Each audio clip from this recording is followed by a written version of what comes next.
Le tuile d'Orient. 87. Les libertés conquêtes.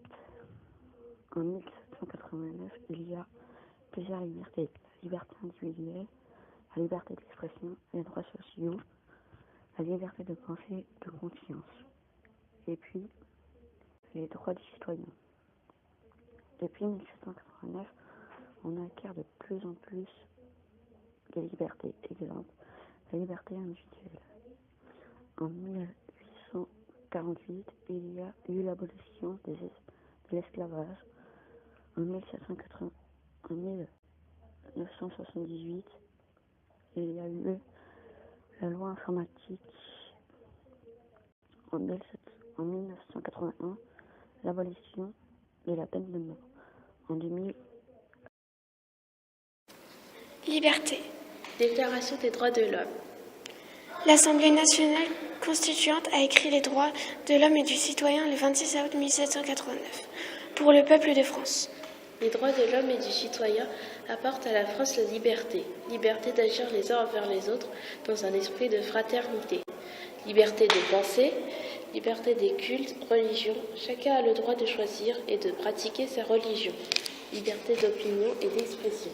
Chacun a le droit de donner son opinion ou son avis.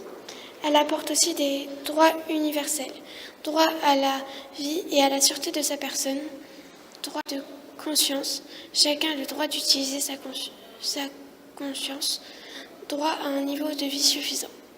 Après la Deuxième Guerre mondiale, la Déclaration universelle des droits de l'homme apparaît le 10 décembre 1948 pour rappeler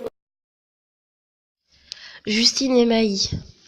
La liberté. La déclaration de 1789, les hommes naissent et demeurent libres et égaux en droit, a été confirmée et complétée par le préambule de la Constitution de 1946 et de 1958. Tout être humain a le droit à la liberté, car les hommes ont des droits inaliénables, tels que le droit d'expression et le droit de circulation. Personne ne doit être jugé et ne pas avoir le droit à la liberté en raison de sa race, sa religion ou même de sa croyance. L'État garantit la liberté pour protéger la France, dont tous les Français. Mais en 1946, les droits sont plus détaillés. Il y a des droits pour la femme, pour le travail, les enfants, la famille, etc. Manuela Elzo.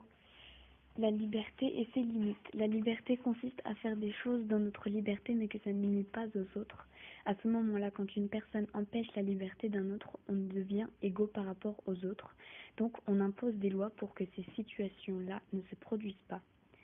La liberté